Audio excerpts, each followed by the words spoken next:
नमस्कार। आदर्श coaching classes YouTube channel में आप सभी का हार्दिक अभिनंदन, स्वागत। मित्रों, आज हम बात करने वाले हैं राजस्थान भूगोल के अंदर बंगाल के खाड़ी का अपवाह। और बंगाल के खाड़ी के अपवाह के अंदर जो सबसे बड़ी नदी का नाम आता है वो है चंबल की नदी। तो आज हम चंबल नदी के बारे में बात करने वाले हैं। हमारा जो टॉपिक है वो है चंबल नदी। चंबल नदी, पहले हम बात कर लेते हैं कि चंबल नदी जो है इसके उपनाम क्या क्या है। चंबल नदी के उपनाम, तो एक इसका नाम मिलता है चर्मणवती। चंबल का प्राचीन नाम मिलता है चर्मणवती। इसका एक नाम मिलता है बारहमासी, 12 ही महीना बहती है। एक नाम मिलता है नित्यवाही, हमेशा बहती है, नित्य बहती है, इसलिए इसका नाम आता है नित्यवाही। फिर इसे कहा जाता है राजस्थान की कामधेनु। चंबल नदी को ही राजस्थान की कामधेनु के नाम से जाना जाता है। याद रखिएगा, चर्मणवती इसी का नाम है, बारहमासी भी कहते हैं, नित्यवाही भी कहते हैं, राजस्थान की कामधेनु भी इसी नदी को कहा जाता है। कामधेनु भी इसी नदी को कहा जाता है। ध्यान रखिएगा, राजस्थान में सबसे बड़ा अपवाह तंत्र वाली नदी चंबल को कहा जाता है। चंबल को कहा जाता सबसे बड़ा अपवाह तंत्र है, और इसका जो अपवाह तंत्र है वो वृक्षाकार है। अपवाह तंत्र कैसा है? वृक्षाकार है। चंबल नदी का अपवाह तंत्र वृक्षाकार है, वृक्ष की तरह। आगे हम बात करते हैं, चंबल नदी जो है राजस्थान में सर्वाधिक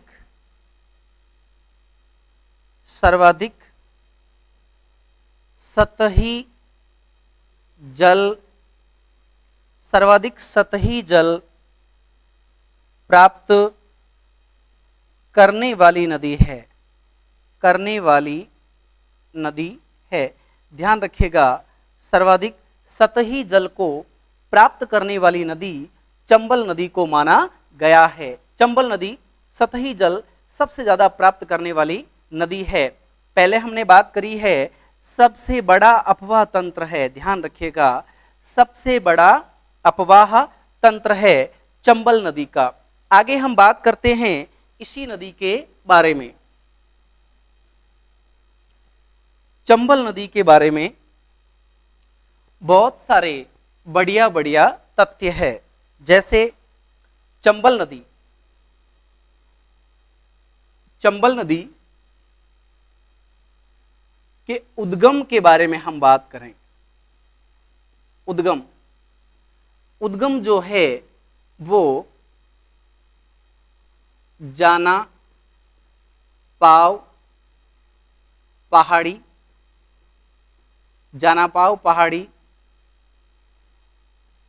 विंध्याचल पर्वतमाला, जानापाव पहाड़ी, विंध्याचल पर्वतमाला, महू एमपी मध्य प्रदेश के अंदर, जानापाव पहाड़ी, विंध्याचल पर्वतमाला, महू एमपी से इसका उद्गम माना जाता है। ध्यान रखिएगा, इसका उद्गम माना जाता है। आगे हम बात करते हैं कि ये जो नदी है चंबल नदी, इसका राजस्थान में प्रवेश कहां से होता है? राजस्थान में प्रवेश, तो राजस्थान में प्रवेश होता है चौरासीगढ़, जो पड़ता है राजस्थान के चित्तौड़गढ़ में। राजस्थान के चित्तौड़गढ़ में बढ़ता है, वहां से राजस्थान के अंदर प्रवेश करती है। ध्यान रखिएगा, राजस्थान में इसका प्रवेश माना जाता है चौरासीगढ़ चित्तौड़गढ़ से। चंबल नदी का राजस्थान में प्रवेश, चंबल नदी का राजस्थान में प्रवेश चौरासीगढ़ चित्तौड़गढ़ से माना जाता है। ध्यान रखिएगा।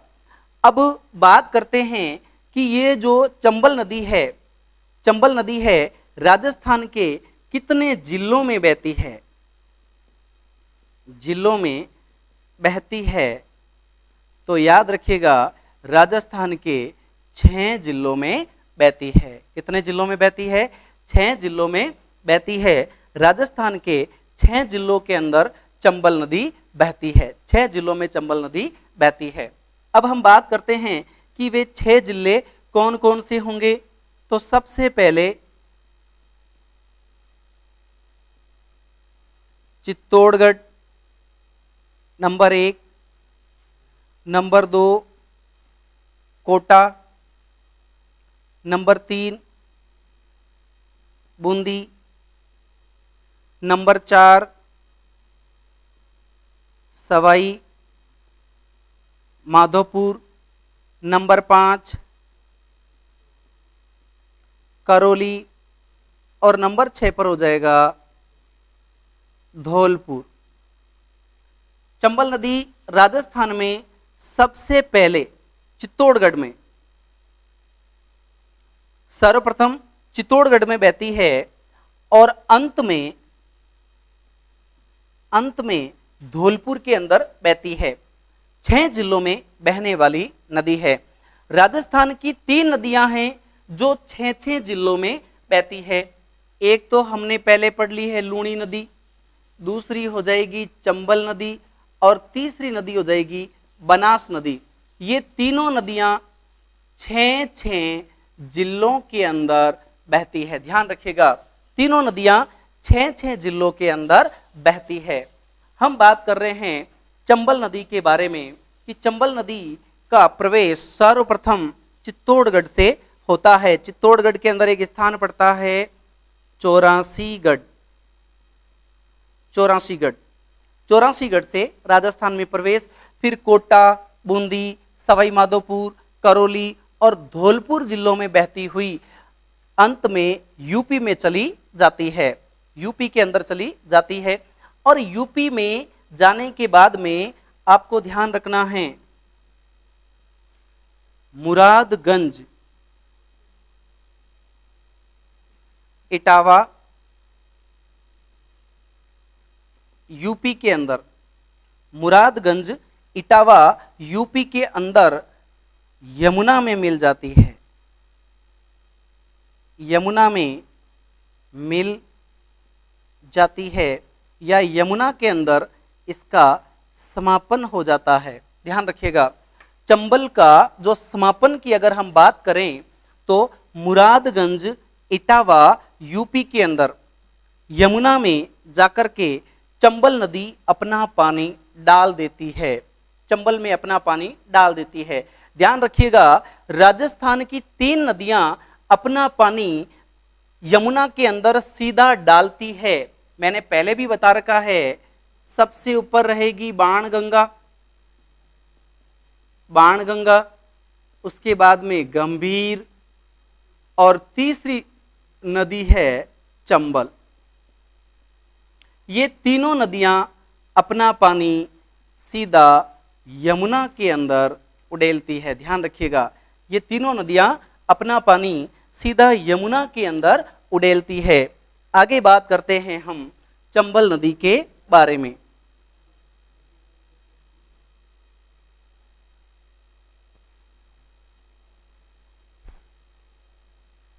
चंबल नदी के बारे में कहा जाता है कि एकमात्र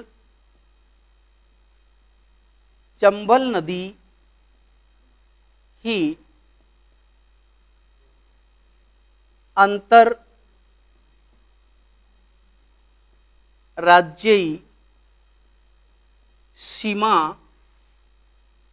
का निर्माण करती है। याद रखिए, चंबल नदी अंतरराज्यीय सीमा का निर्माण करती है, अंतरराज्यीय सीमा का निर्माण करती है। किन किन राज्यों के बीच?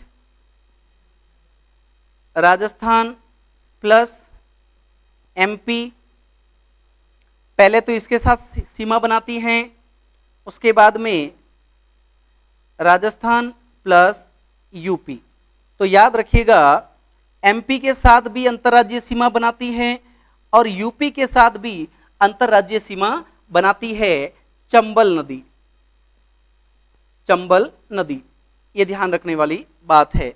अब हम बात करते हैं कि जो चंबल नदी है, चंबल नदी है वो कौन से राज्य में कितने किलोमीटर बहती है, कुल लंबाई कितनी है, राजस्थान में कितनी बहती है, अंतरराज्यीय सीमा कितनी बनाती है, इसके बारे में हम बात करेंगे। तो चंबल नदी की अगर बात करें, कुल लंबाई कितनी है, कुल लंबाई के बारे में अगर बात करें 966 किलोमीटर। चंबल नदी की कुल लंबाई है 966 किलोमीटर। 966 किलोमीटर कुल लंबाई है। अब इस 966 किलोमीटर में से अगर मैं बात करूं तो सबसे पहले एमपी में बहती है 315 किलोमीटर। सबसे पहले एमपी में बहती है 315 किलोमीटर। ध्यान रखिएगा, 315 किलोमीटर एमपी में बहती है। फिर बात करें यूपी के अंदर, तो यूपी में 275 किलोमीटर बहती है। ध्यान रखिएगा, चंबल नदी यूपी के अंदर 275 किलोमीटर बहती है। फिर बात करें कि राजस्थान में कितनी बहती है, राजस्थान के अंदर, तो राजस्थान में ये बहती है 135 किलोमीटर।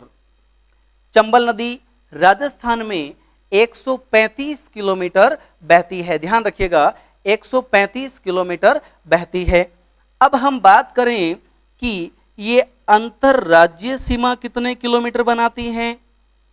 अंतरराज्यीय जो सीमा बनाती है वो कितना किलोमीटर बनाती है, तो 241 किलोमीटर की अंतरराज्यीय सीमा बनाती है। ध्यान रखिएगा, 241 किलोमीटर की अंतरराज्यीय सीमा चंबल नदी बनाती है। चंबल नदी की कुल लंबाई हमने बात करी 966 किलोमीटर। एमपी के अंदर बहती है 315 किलोमीटर, यूपी के अंदर बहती है 275 किलोमीटर, राजस्थान जो हमारा राज्य है इस राज्य के अंदर बहती है 135 किलोमीटर, और मध्य प्रदेश, उत्तर प्रदेश के साथ राजस्थान के अंदर अंतरराज्यीय सीमा बनाती है चंबल नदी 241 किलोमीटर।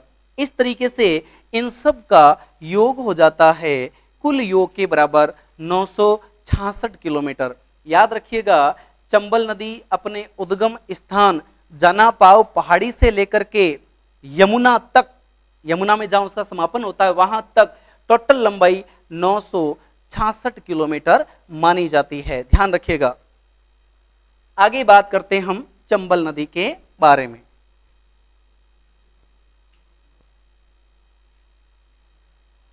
चंबल नदी के बारे में कहा जाता है कि चंबल नदी जो है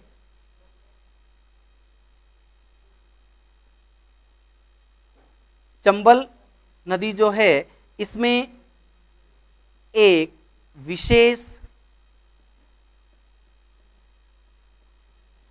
स्तनपायी जीव जिसका नाम है गांगेय सूस, गांगेयी सूस पाया जाता है। एक विशेष स्तनपायी जीव है जिसका नाम है गांगेयी सूस, वो पाया जाता है। एक तो बढ़िया प्रश्न ये है। एक जो हमारा राष्ट्रीय जलीय जीव है जिसका नाम है गंगेटिक डॉल्फिन, वो भी चंबल नदी के अंदर पाई जाती है। गंगेटिक डॉल्फिन, गंगेटिक डॉल्फिन भी पाई जाती है, पाई जाती है। ध्यान रखिएगा, गंगेटिक डॉल्फिन भी इसके अंदर पाई जाती है। घड़ियाल, घड़ियालों की शरण स्थली या प्राकृतिक प्रजनन स्थली, प्रजनन स्थली मानी जाती है। याद रखिएगा, घड़ियालों की शरण स्थली व प्राकृतिक प्रजनन स्थली मानी जाती है, मानी जाती है। चंबल नदी अपने अपवाह के कारण बहुत ही प्रसिद्ध मानी जाती है कि जो चंबल नदी है वो अवनालिका, अवनालिका अपर्दन, अपर्दन राजस्थान में सर्वाधिक करती है। अवनालिका अपर्दन सर्वाधिक करती है, ध्यान रखिएगा, अवनालिका अपर्दन सर्वाधिक करती है। चंबल नदी के बारे में हम बात कर रहे हैं, सर्वाधिक अवनालिका अपर्दन करती है। इसके कारण, इसके कारण नदी के अंदर गहरे गहरे गड्ढे हो जाते हैं, उबड़ खाबड़ मिट्टी हो जाती है, उत्खात भूमि क्षेत्र का निर्माण करती है। ध्यान रखिएगा, प्रश्न आता है कि उत्खात भूमि क्षेत्र का निर्माण कौन सी नदी करती है? चंबल नदी करती है। चंबल नदी ही, चंबल नदी ही बीहड़ों का, बीहड़ों का निर्माण करती है। ध्यान रखिएगा, बीहड़ों का निर्माण करती है। चंबल नदी ही बीहड़ों का निर्माण करती है, ध्यान रखिएगा। फिर प्रश्न आता है कि ये भारत की एकमात्र नदी है जिसको यूनेस्को ने, जिसको यूनेस्को ने विश्व प्राकृतिक धरोहर के अंदर नामित किया है। एकमात्र नदी, भारत की एकमात्र नदी जिसको यूनेस्को ने, यूनेस्को ने विश्व धरोहर सूची में नामित किया। बढ़िया प्रश्न है, कौन सी नदी है? चंबल नदी, चंबल नदी है जिसको नामित किया गया है यूनेस्को की विश्व धरोहर सूची के लिए। आगे हम बात करते हैं चंबल नदी के बारे में।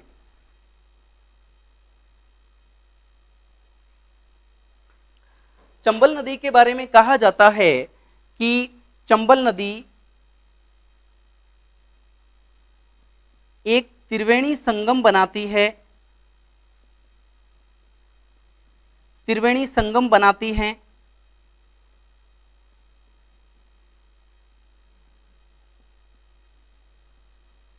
रामेश्वरम, सवाई माधोपुर, जिसमें बनास, चंबल, सीप, तीनों नदियों का पानी आता है। ध्यान रखिएगा, बनास नदी, सीप नदी इस चंबल नदी के अंदर आकर के मिलती है ना।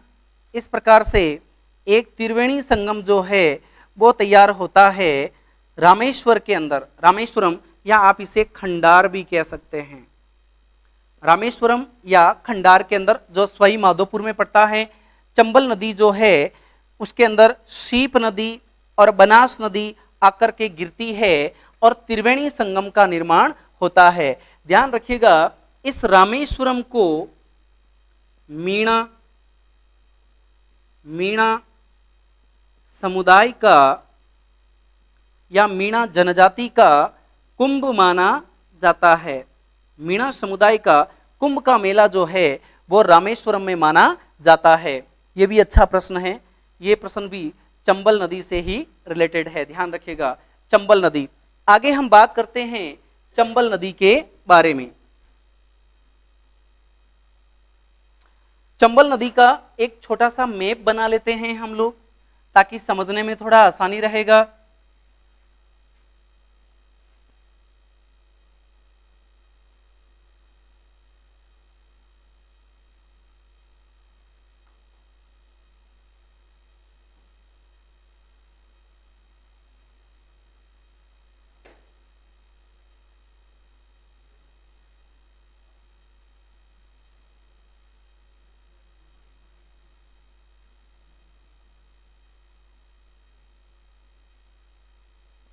इस प्रकार से अब आप देखिए, यहां पर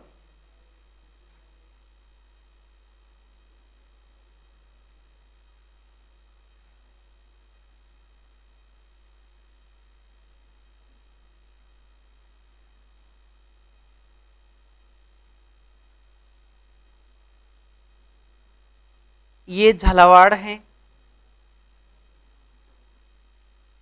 ये बारां है,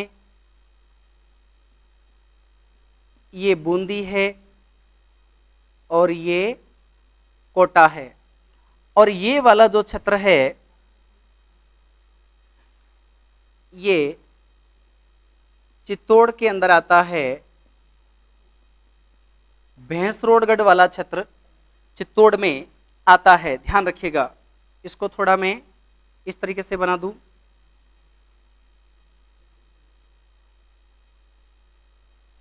अब आप देखेंगे कि चंबल नदी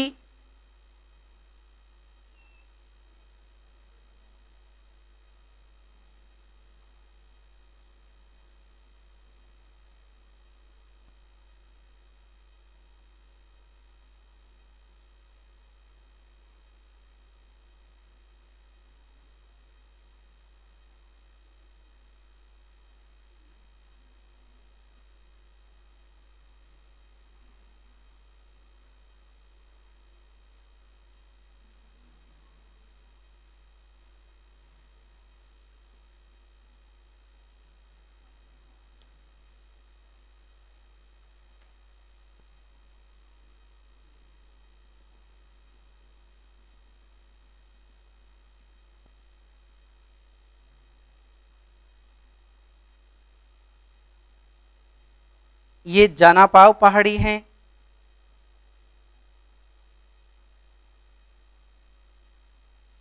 एमपी के अंदर, महू एमपी, जानापाव पहाड़ी। यहां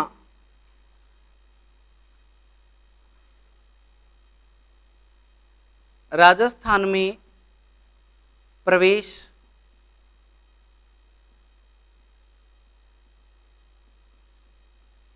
चौरासीगढ़ से, यहां से प्रवेश करती है, फिर कोटा, बूंदी इन जिलों में बहते हुए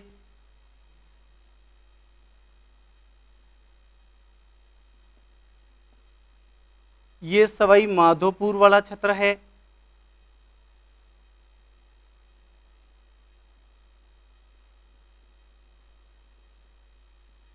करौली वाला क्षेत्र है, ये धौलपुर वाला क्षेत्र है।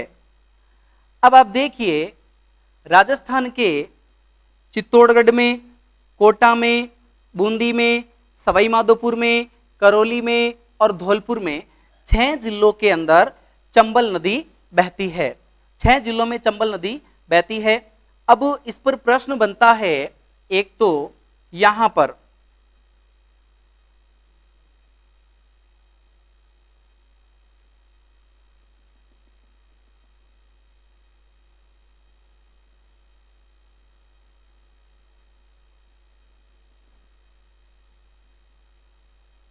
त्रिवेणी संगम बनता है, जिसके बारे में अभी हमने बात की है। फिर हम इस नदी पर बात करें कि 100 किलोमीटर के दायरे में इस नदी पर 3 बड़े बांध बने हुए हैं। 100 किलोमीटर के दायरे में, ध्यान रखिएगा, 100 किलोमीटर के दायरे में 3 बड़े बांध बने हुए हैं। एक बांध तो यहां बना हुआ है,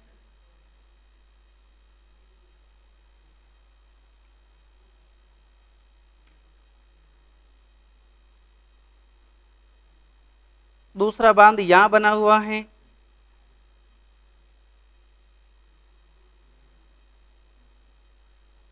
तीसरा बांध यहां बना हुआ है।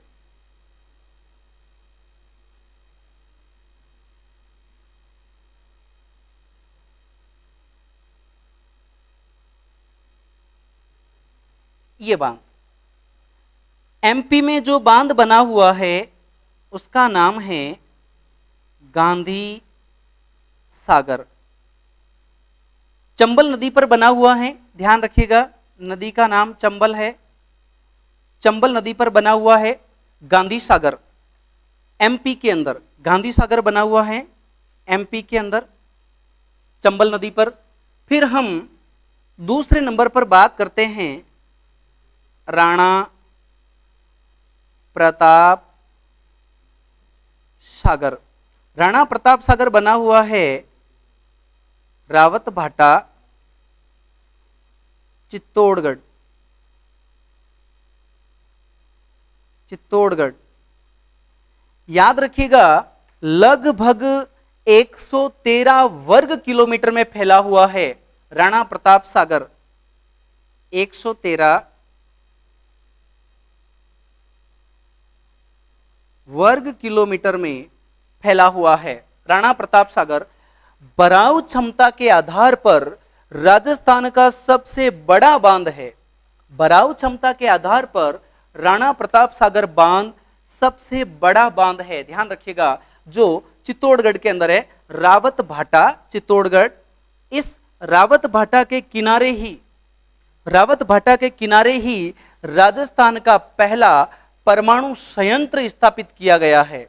राजस्थान का पहला अणु या परमाणु संयंत्र स्थापित किया गया है। इसी कारण इस रावत भाटा को राजस्थान की अणु नगरी भी कहा जाता है। अणु नगरी या परमाणु नगरी के नाम से भी इसको जाना जाता है, ध्यान रखिएगा, रावत भाटा को अणु नगरी या परमाणु नगरी के नाम से भी जाना जाता है। आगे हम बात करें, दूसरा बांध है जवाहर सागर।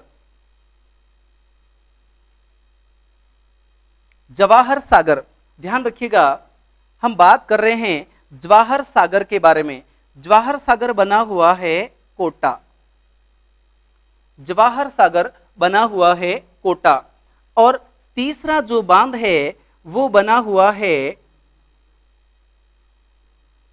कोटा बैराज। कोटा बैराज, ध्यान रखिएगा, कोटा बैराज भी बना हुआ है कोटा के अंदर। कोटा के अंदर कोटा बैराज भी कोटा में बना हुआ है। अब हम यहां पर बात करते हैं, ध्यान रखिएगा, ऐसा माना जाता है कि ये विश्व की एकमात्र नदी है, विश्व की एकमात्र नदी है जिसके 100 किलोमीटर के दायरे में 3 बड़े बांध बनाए गए हैं। जिसके 100 किलोमीटर के दायरे में 3 बड़े बांध बनाए गए हैं और जिनसे जल विद्युत उत्पन्न की जाती है। ध्यान रखिएगा, प्रश्न आ चुका है एग्जाम में, ऐसी नदी जिसके 100 किलोमीटर के दायरे में 3 बड़े बांध बनाए गए हैं। ध्यान रखिएगा, 3 बड़े बांध बनाए गए हैं जल विद्युत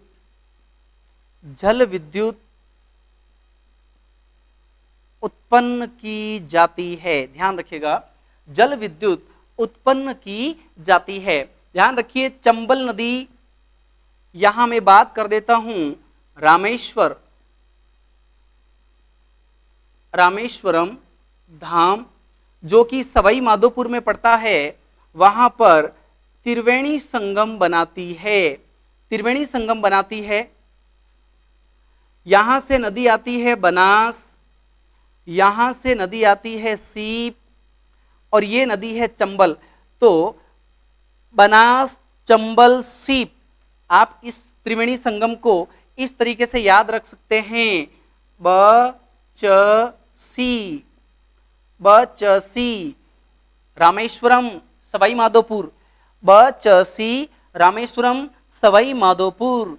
और इस चारों जो ये बांध हैं, इन चारों बांधों को भी आप बहुत अच्छे तरीके से याद कर सकते हैं।